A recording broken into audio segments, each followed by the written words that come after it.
E aí, como a gente começou falando do espaço da casa, eu me lembrei do trabalho infantil doméstico. Passei muito por isso. Às vezes as pessoas perguntam assim para mim, quer dizer que a criança não pode simplesmente tirar o prato da mesa, não pode forrar a cama, isso é trabalho infantil?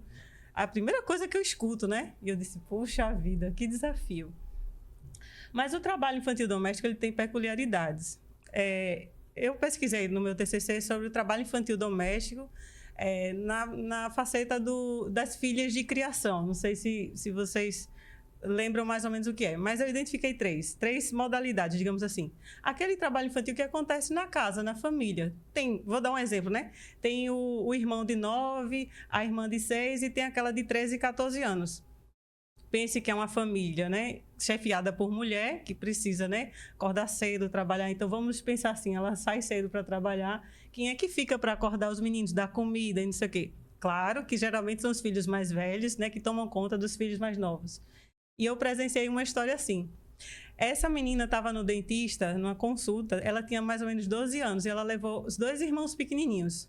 E aí, quando sentou na cadeira do dentista, a dentista disse assim, nossa, os dentes desses meninos estão cheios de cáries, muito doce. E falando com a menina de 12 anos assim, né? Aí eu disse, doutora, ela não é a mãe da criança, né?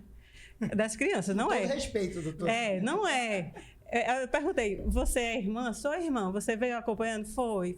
E quem é seu responsável? E ela contou.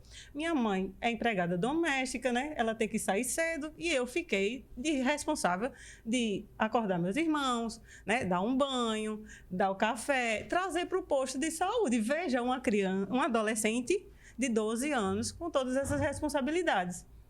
Isso é trabalho infantil doméstico? É. Isso é culpa da família?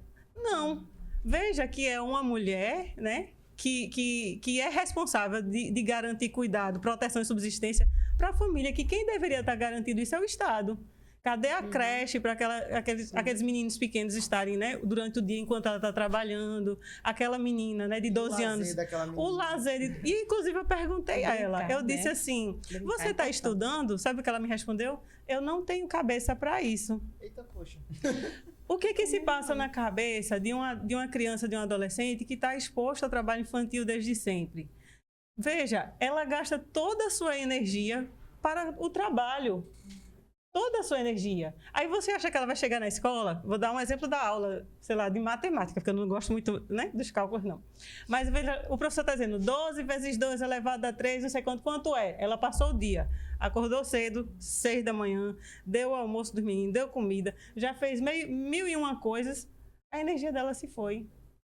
Então, ela disse para mim naquele momento que ela não se sentia capaz de aprender.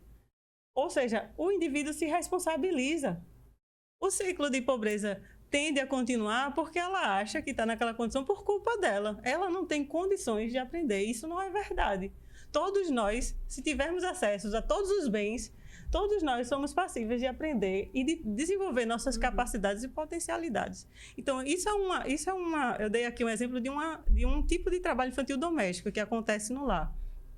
Tem aquele que acontece na comunidade. É aquela adolescente, digamos assim, que ela aproveita e tira um dinheirinho para cuidar do filho de outra pessoa. Então, largou da escola, mas não tem quem busque, eu fico com ela até dar tempo de você chegar.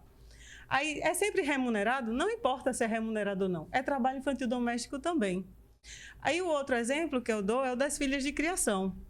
As filhas de criação são aquelas meninas, geralmente vêm do interior, de outros lugares, pequenas, para vir para casa de outras famílias com condições, em troca de, olha, você vai ter teto, vai poder fazer suas coisas, estudar e tudo mais, mas você vai ter que ajudar, a palavra ajudar, na verdade, é trabalhar, para poder ficar aqui, né? Você não vai estar aqui de graça, né, de coisa nenhuma, mesmo que exista aquela frasezinha como se fosse da família. Veja, a filha de criação, ele está querendo dizer como se ela fosse da família, e ela não é. E é tão difícil estar nesse lugar porque ela pensa que é devedora. Então, ela tem que contribuir. Então, ela também não se vê naquele lugar de que está sendo violada. E ela está sendo explorada. Então, quando as pessoas dizem para mim, quer dizer que trabalho infantil doméstico é porque a criança não pode forrar a cama, eu digo, veja, é diferente o que eu estou dizendo para você. É diferente. É diferente o que eu estou dizendo para você. É quando você responsabiliza uma criança ou um adolescente das atividades que são próprias, que todo mundo compartilhe. Mas ela, aquela menina, estava sendo responsável do cuidado da casa, do cuidado dos irmãos, quando ela, na condição de adolescente, deveria ser cuidada e protegida, né? Então, são essas situações que eu queria trazer.